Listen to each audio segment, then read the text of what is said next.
He's coming back. He's coming again. And Kebede looks good. He grabbed his water bottle very easily, so his coordination is still there. But Sammy's almost on his backside. And again, Sammy's feeling good right now. ከሁለት ብር ከ50 ሳንቲም ደሞዝተኛነት እስከ $700,000 የዘለቀው አስገራሚው የአትሌቱ ታሪክ ከዓለማችን ምርጥ የማራቶን ሯጮች መካከል አንዱ ስለመሆኑ ዓለም በሙሉ የመሰከረለት ነው። የቁመቱ ጥረትና ሁለት እጆቹን ደረቱ ላይ ለጥፎ የሚሮጥበት መንገድ በበርካቶች ዘንድ በቀላሉ እንዲለይ ያደርገዋል። በተሳተፈባቸው ውድድሮች ላይ በሙሉ እስከ መጨረሻው ድረስ የሚያደርገውን ተጋድሎ በርካቶች ያደንቁለታል። በግሉም ሆነ ሀገሩን ወክሎ በቀረበባቸው መድረኮች ታላላቅ ድሎችን ማስመዝገብ የቻለ ታላቅ ባለውለታችን ነው። በዓለም አደባባይ ከመግነኑ በፊት ግን ወደ ሩጫው ዓለም የገባበት መንገድና የሕይወት ጉዞው በጣም አስገራሚ ነው። ውድ አድማጮቻችን ዛሬ በኢትዮ ኤፍኤም 107.8 የኢትዮ አትሌቲክስ ፈርስት ፕሮግራማችን ይህንን ጀግና አትሌት እንዘክረዋለን። አጭሩ ነገር ግን ታላቁ የማራቶን ተፋላሚ ጸጋዬ ከበደ። ምስጋናው ታደሰ ነኝ።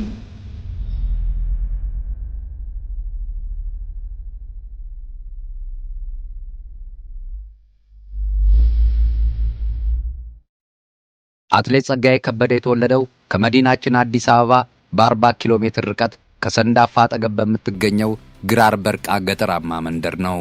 ዘመኑ ደግሞ በእኛ አቆጣጠር ጥር 7 ቀን 1979 ዓ.ም እጅግ በጣም ሰፊ አባላት ካሉት ድህነትም በሰፊው መዳፉ ከተጫነው ቤተሰብ ነው የተገኘው።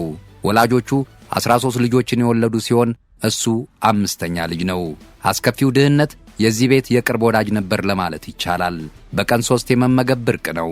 ስለዚህ ሁሉም የቤተሰቡ አባላት አቅማቸው በፈቀደ መጠን ኑሯቸውን ለመደጎም መሯሯጥ ግዴታቸው ነበር። ጸጋዬም የዚህ ገፈት ቀማሽ ሆኖ ነው ያደገው። ገበሬ አባቱን የቤት እመቤት እናቱንና መላ ቤተሰቡን ለማገዝ ሲል እረኛ ሆኖ ከብቶችን አግዷል። ከእረኝነቱ ጎን ለጎን ማገዶ ለቅሞ ገበያ ወስዶ ይሸጥ ነበር። ጸጋዬ የአንደኛ ደረጃ ትምህርቱን የተከታተለው ሰንዳፋ ውስጥ በሚገኘው ጅማ ሰንበታ ትምህርት ቤት ነው። ከችግር ጋር ብዙ ታግሏል። በቀን 1 ጊዜ ብቻ ነበር ይመገብ የነበረው። ስለዚህ ከትምህርቱ ጎን ለጎን ያችን የዕለት ጉርሱን ለማግኘት ሲል ያገኘውን የቀን ሥራ ይሠራ ነበር። ይከፈለው የነበረው ደግሞ በቀን 2 ብር ከ50 ሳንቲም ነበር። ከዛ የተነሳው ልበብርቱ ታዳጊ ታዲያ በዓለም ሜጀር ወርልድ ማራቶንስ በድምር ውጤት አሸናፊ ለሚሆን አትሌት የሚበረከተውን በማራቶን ታሪክ ከፍተኛ የተባለውን $700,000 ሽልማት እስከ ማግኘት ደርሷል። አትሌት ጸጋዬ ከበደ ሩጫን የጀመረው እንደ ቀልድ ለመዝናኛነት ነበር። ያን ጊዜ ገና የ8 ዓመት ልጅ ነበር። ከብቶች ሲያግድና ማገዶ ሲለቅም ከጓደኞቹ ጋር በየጫካው መሯሯጥ ያስደስተው ነበር።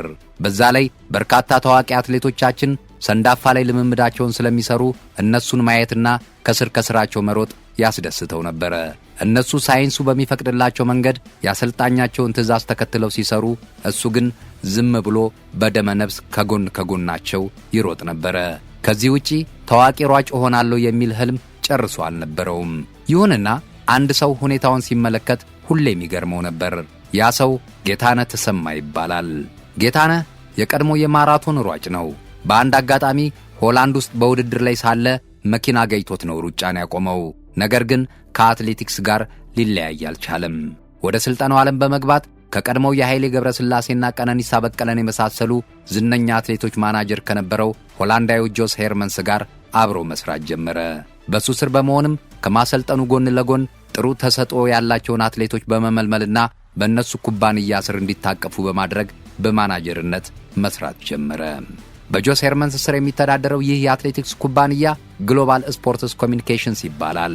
በስሩ ከኃይሌና ቀነኒሳ በተጨማሪ ኢሉይድ ኪፕቾጌ፣ ጋብሪኤላ ዣቦ፣ ኒልስ ሹማንና ሕዝቅኤል ሴፔንጌን የመሳሰሉ ከ100 በላይ ታዋቂ የዓለማችን አትሌቶች ይወዳደራሉ። የኢትዮጵያውያኑን ጉዳይ ጌታነህ ተሰማ ነው በቅርበት የሚከታተለው። ታዳጊው ጸጋዬ ከበደ ፍጹም ሳያስበው ነው እንግዲህ በዚህ ሰውዬ እይታ ውስጥ የገባው። ጌታነህ ሰንዳፋ ላይ የአትሌቶች ካምፕ ከፍቶ ልምምዳቸውን የሚያሰራቸው እዛ ነበረ። እናም ጸጋዬ ዘውትር ማለዳ ከአትሌቶቹ ስር ሲሮጥ ይመለከተዋል። ጥሩ ስልጠና ካገኘ ተስፋ እንዳለው በመረዳቱም አዲስ አበባ ላይ በተዘጋጀ የግማሽ ማራቶን ውድድር ላይ እንዲሳተፍ ይልከዋል። አያያዙ መልካም ነበረ። ከዛ መልስ እሱ የሚመራውን የአትሌቲክስ ቡድን በመቀላቀል ልምምድ እንዲሰራ ጋበዘውና ተቀበለ። ከጥቂት ቀናት በኋላ ባዘጋጀው የ10 ኪሎ ሜትር የሙከራ ውድድር ላይ በካምፑስ ካሉት ታዋቂ አትሌቶች ጋር አብሮ እንዲሮጥ አደረገው። ማንም ባልገመተው ሁኔታ ታዲያ ከሌላኛው ታዋቂ አትሌት ድሪባ መርጋ ውጪ ሁሉንም አትሌቶች አሸነፋቸው። ሁኔታው ለሁሉም በጣም የሚያስገርም ነበረ። በሱ ላይ ያለው ተስፋ በእጅጉ የለመለመው አሰልጣኝ ጌታነህ ተሰማ በእኛ አቆጣጠር በ1999 ዓ.ም በተካሄደው 7ኛው ታላቁ ሩጫ በኢትዮጵያ ላይ እንዲካፈል አደረገው።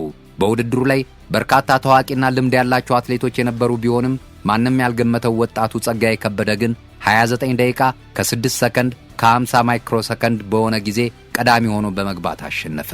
ከጥቂት ወራት በኋላ በአበበ ቢቂላ ኢንተርናሽናል ማራቶን ላይ ተካፈለና ድሉን ደገመው። አሁን ሩጫን እንደ ቀልድ ለጨዋታ ብሎ ለጀመረው ወጣት እድል በሯን ወለል አድርጋ ከፈተችለት። ወደ ባህር ማዶ ወጥቶ የሚወዳደርበት አጋጣሚ ተፈጠረ። ከሀገር ወጥቶ ስለማያውቅ መጀመሪያ ላይ የቪዛ ችግር አጋጥሞት የነበረ ቢሆንም በኋላ ላይ ግን ነገሮች ተስተካክለውለት እንደ አውሮፓውያን አቆጣጠር በ2007 የመጀመሪያ ኢንተርናሽናል ውድድሩን ለማድረግ በሕይወቱም ለመጀመሪያ ጊዜ አውሮፕላን ተሳፍሮ ወደ ሆላንድ በረረ። በዛም በአምስተርዳም ማራቶን ተሳተፈና 8ኛ ደረጃን ይዞ አጠናቀቀ። የገባበት ሰዓት 2 ሰዓት ከ8 ደቂቃ ከ16 ሰከንድ በርቀቱ የግል ምርጥ ሰዓቱ ሆኖ ተመዘገበለት። በዛ ዓመት ከዚህ የተሻለ ሰዓት መሮጥ የቻሉ ኢትዮጵያውያን አትሌቶች ኃይሌ ገብረስላሴና ድሪባ መርጋ ብቻ ናቸው። ለአንድ ጀማሪ አትሌት ይህ በጣም ትልቅ ውጤት ነው። Tsegay Kabede, the Olympic bronze medal here at the World Championships. A fantastic effort to medal in 2 ከዚህ በኋላ ጸጋዬ ከበደ በቀላሉ የሚቀመስ አትሌት ሊሆን አልቻለም። በቀጣዩ ዓመት በ2008 በራስ አልካይማ ግማሽ ማራቶን 59 ደቂቃ ከ35 ሰከንድ የግል ምርጥ ሰዓቱን በማስመዝገብ ኬንያዊውን ፓትሪክ ማካውን ተከትሎ ሁለተኛ ወጣ። ወደ ጃፓን አቅንቶ በፉኮካ ማራቶን አሸነፈ። በዛው ዓመት ሚያዝያ ወር በፓሪስ ማራቶን ተሳተፈና የግል ምርጥ ሰዓቱን 2 ሰዓት ከ6 ደቂቃ ከ40 ሰከንድ በማስመዝገብ አሸነፈ። ከወር በኋላ ደግሞ በባንጋሎር የዓለም 10 ኪሎ ሜትር የጎዳና ላይ ውድድር 3ኛ ሲወጣ የገባበት ሰዓት 28 ደቂቃ ከ10 ሰከንድ አሁንም በርቀቱ የግል ምርጥ ሰዓቱ ሆኖ ተመዘገበለት። ይህ ሁኔታ ደግሞ በዛው ዓመት ማለትም በ2008 በቻይና ቤጂንግ በሚካሄደው ታላቁ የኦሎምፒክ ውድድር ላይ ሀገሩን እንዲወክል አስመረጠው። በወቅቱ በቻይና ከነበረው አስቸጋሪ የአየር ንብረት ለውጥ ጋር በተያያዘ በስብስቡ ውስጥ ተካቶ የነበረው ጀግናው አትሌት ኃይሌ ገብረስላሴ በውድድሩ ላይ እንደማይሳተፍ አስታወቀ። በእርግጥ ኃይሌ ራሱን ከማራቶን ቡድኑ ቢያገልም በኋላ ላይ ግን በብዙ አማላጅ 10,000 ሜትር ላይ ገብቶ መወዳደሩ ይታወሳል። ጀግናው ከማራቶን ዝርዝር ውስጥ ሲወጣ ትልቁ ኃላፊነት በድሪባ መርጋና ብዙም በማይታወቀውና ልምድ በሌለው ጸጋዬ ከበደ ላይ ወደቀ። በወቅቱ ብዙ ልምድ ያላቸው አትሌቶች እያሉ ትናንት የመጣው ይሄ ልጅ እንዴት ይመረጣል? ሀገር መቀለጃ ነው ወይ? በሚል በአትሌቲክስ ፌዴሬሽን በኩል ለሁለት የተከፈለ ሽኩቻ ተፈጥሮ እንደነበር አይዘነጋም። እሱ ግን ሁሉም በሆዱ ይዞ ልምምዱን አጠናክሮ ቀጠለ። ጊዜው ደረሰናም ወደ ቤጂንግ ኦሎምፒክ ተጓዘ። ለውድድሩ ከተመዘገቡት 98 አትሌቶች መካከል የታንዛኒያ፣ የጃፓንና ምስራቅ ቲሞር 3 አትሌቶች ማስጀመሪያው ላይ ሳይገኙ ቀሩ። የተቀሩት 95 አትሌቶች በቤጂንግ ጎዳናዎች ላይ መትመም ጀመሩ። ነገር ግን የከተማዋ አየር ከሚገመተው በላይ በጣም አስቸጋሪ በመሆኑ ለአትሌቶቹ እጅግ በጣም ፈታኝ ሆነባቸው። ገና 1 ኪሎ ሜትር ሳይጓዙ ዩክሬናዊው ኦሌክዛንደር ኩዚን አቋርጦ ወጣና መነጋገሪያ ሆነ። ሌሎችም አልቻሉም። ቀስ ቀስ እያሉ 22 አትሌቶች ውድድሩን አቋርጠው ወጡ። የበረቱት ወደፊት ቀጠሉ። ኪሎ ሜትሩ በጨመረ ቁጥር እየተንጠባጠበ ወደ ኋላ የሚቀሩት እየበዙ መጡ። የኛ አትሌቶች ከመሪዎቹ ጋር እየታገሉ ነው። በስተመጨረሻም አትሌት ጸጋዬ ከበደ በርቀቱ የዘመኑ ጀግኖች የነበሩትን ኬንያዊውን ሳሙኤል ዋንጂሩና ሞሮካዊውን ጆዋድ ጋሪብን ተከትሎ 3ኛ በመውጣት የናስ ሜዳሊያውን ለሀገሩ አመጣ። በተለይም ደግሞ ስቴዲየም ውስጥ ከገቡ በኋላ የመጨረሻው 400 ሜትር ላይ የሀገሩ ልጅ የሆነውን ድሪባ መርጋን አልፎ የሄደበት መንገድ ዛሬም ድረስ አይረሳም። ድሪባ 4ኛ ሲወጣ ሌላኛው ኢትዮጵያዊ ጋሻው አስፋው 7ኛ ሆኖ ጨረሰ። ባለነሐሱ የአጭሩ አትሌት ገድል የሚዲያዎችን ትኩረት ሳበ። ይህ ሁሉ ሲሆን አትሌት ጸጋዬ ከበደ ስራዬ ብሎ ሩጫን ከጀመረ ገና 2 ዓመቱ፣ ከሀገር ወጥቶ ኢንተርናሽናል ውድድሮችን ማድረግ ከጀመረ ደግሞ 1 ዓመት ብቻ ያስቆጠረ ገና የ21 ዓመት ወጣት ነበረ። በዚህ ዕድሜው ግን በታላቁ የኦሎምፒክ መድረክ ከ2000 የሲድኒ ኦሎምፒክ የገዛኸኝ አበራ ወርቅ ቀጥሎ የተመዘገበውን የነሐስ ሜዳሊያ ለሀገሩ አመጣ። Kebede pushes the pace just a little bit more to try to discourage him as much as he can, but Sammy's not discouraged. Shoulder to shoulder, and there goes Sammy hard. This is the move right now. Sammy Wajera was saying, I'm going to take this thing, and Kebede is responding. Get out, sprint with a mile to go. ከኦሎምፒክ መልስ ጸጋዬ ወደ እንግሊዝ ተጉዞ በግሬት ኖርዝራን ውድድር ላይ ያሸነፈና ዓመቱን ደመደመ። አዲሱን ዓመት 2009 የጀመረውም በጥሩ ስሜት ውስጥ ሆኖ ነው። በለንደን ማራቶን ሁለተኛ ሆኖ ጨረሰ። በጀርመን በርሊን በተካሄደው የዓለም አትሌቲክስ ሻምፒዮና ሶስተኛ በመውጣት ለሀገሩ የነሐስ ሜዳሊያ መጣ። ወደ ጃፓን በማምራት በፉኮካ ማራቶን ድል አደረገ። የገባበት ሰዓትም 2 ሰዓት ከ6 ደቂቃ ከ10 ሰከንድ በሳሙኤል ዋንጅሩ እጅ የነበረውን ሪከርድ እንዲሰብረው ከማስቻሉም ባሻገር በሩቅ ምስራቃዊቷ ሀገር ምድር የተሮጠ በታሪክ ፈጣኑ ሰዓት ሆኖ ተመዘገበለት። በ2010 ለመጀመሪያ ጊዜ የወርልድ ሜጀር ማራቶን አካል በሆነው የለንደን ማራቶን ተሳተፈ። ኬንያዊው ሳሙኤል ዋንጅሩ ከፍተኛ ትኩረት አግኝቶ የነበረ ቢሆንም 20ኛው ኪሎ ሜትር ላይ አቋርጦ ወጣ። ጸጋዬ ከሌላኛው ኬንያዊ አቤል ኪሩይ ጋር ታግሎ አሸነፈ። የገባበት ሰዓት 2 ሰዓት ከ5 ደቂቃ ከ20 ሰከንድ ከምንጊዜውም የዓለማችን ምርጥ 10 የማራቶኒስቶች ዝርዝር ውስጥ ሲያስቀምጠው ከኢትዮጵያ ደግሞ በወቅቱ የዓለም ሪከርድ ባለቤት ከነበረው ኃይሌ ገብረስላሴ በመቀጠል ሁለተኛው ፈጣን የማራቶን ሯጭ አደረገው። በ2011 የለንደን ድሉን ለመድገም ሙከራ ቢያደርግም አምስተኛ ሆኖ ጨረሰ። በዚህም ምክንያት ለ2012 የለንደን ኦሎምፒክ ከሚጓዘው የኢትዮጵያ የማራቶን ልዑክ ውጭ እንዲሆን ተደረገ። በወቅቱ ኃይሌ ገብረስላሴ ለኢትዮጵያ አትሌቲክስ ፌዴሬሽን ሰዎች ግዴላችሁም ጸጋዬን በዚህ ቡድን ውስጥ አካቱት የሚል ጥያቄ ቢያቀርብም ሰሚ ጆሮ ሊያገኝ አልቻለም። ከለንደን ኦሎምፒክ ውጭ መሆኑን ካረጋገጠ በኋላ በግንቦት 2012 በግሬት ማንቸስተር የ10 ኪሎ ሜትር የጎዳና ላይ ውድድር ተካፍሎ ኃይሌን በመከተል በሁለተኛነት አሸነፈ። የገባበት 27 ደቂቃ ከ56 ሰከንድ የርቀቱ የግል ምርጥ ሰዓቱ ሆኖ ተመዘገበለት። በዛው ዓመት በቺካጎ ማራቶን ተወዳደረና የግል ምርጥ ሰዓቱን 2 ሰዓት ከ4 ደቂቃ ከ58 ሰከንድ በማስመዝገብ አሸነፈ። በቀጣዩ ዓመት 2013 በለንደን ማራቶን 2 ሰዓት ከ6 ደቂቃ ከ53 ሰከንድ በሆነ ሰዓት የወቅቱን የዓለም ሪከርድ ባለቤት ኬንያዊውን ኢማኑኤል ሙታይን በ43 ሰከንዶች ቀድሞ ታሸነፈው። በወቅቱ ድል ለማድረግ የተጠቀመበት የአሯሯጥ ስልት ከፍተኛ አድናቆትን አትርፎለታል።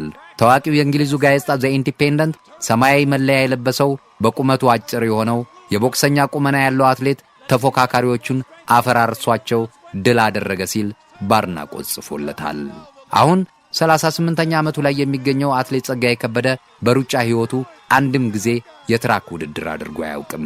ከ10 ኪሎ ሜትር እስከ ማራቶን በጎዳና ውድድሮች ጀምሮ የጨረሰ ድንቅ አትሌት ነው። በአምስተርዳም፣ ሮተርዳም፣ ፓሪስ፣ ፉኮካ፣ ለንደን፣ ቺካጎ፣ ኒውዮርክ፣ በርሊን፣ ቶኪዮ፣ ሃምቡርግ፣ ባርሴሎናና ቫሌንሲያን ጨምሮ በታላላቅ ዓለም አቀፍ የማራቶን ውድድሮች ላይ ተሳትፎ በርካታ ድሎችን ተቀዳጅቷል። የሀገሩን ስም አስጠርቷል። ባንዲራዋንም ከፍ አድርጎ አውለብልቧል። በድሎችም በተለያዩ ጊዜያት ከፍተኛ የገንዘብ ሽልማቶችን አግኝቷል። በላስጨራሽ የሥራ ትጋቱ ሚሊዮነር ሆኗል። ከሁሉም በላይ ግን ወርልድ ሜጀር ማራቶንስ ተብለው በሚጠቀሱት 6ቱ ታላላቅ ማራቶኖች ላይ ተሳትፎ በድምር ነጥብ $700,000 ያፈሰበት በሩጫ ሕይወቱ በከፍተኛነቱ ተጠቃሽ ነው። ለዚህ ክብርም የበቃ የመጀመሪያውና እስካሁንም ብቸኛው ኢትዮጵያዊ ወንድ አትሌት ነው። ከአዲስ አበባ በቅርብ ርቀት የሰንዳፋ ጎረቤት ከሆነችው ገራር በርቃ አነስተኛ የገጠር መንደር ተነስቶ የዕለት ጉርሱን ለመሸፈን በቀን የ2 ብር ከ50 ሳንቲም ሥራ እየሠራ ያደገው ይህ ሰው ሩጫን የነገ ሕይወቴ ብለው ለያዙት ወጣትና ጀማሪ አትሌቶች ትልቅ ተምሳሌት የሆነ የጽናት ምልክት ነው። ጸጋዬ ከበደ አሁን ከሩጫው ቢርቅም ቤተሰብ መስርቶ የግል የቢዝነስ ሥራዎች ላይ ተሰማርቶ ይገኛል። አበቃው። ሰላም። Surge over the last 2 or 3 miles of Kebede, and it's becoming a bit of a hallmark for him. It really is. He takes very, very few victims or prisoners in that last 5K.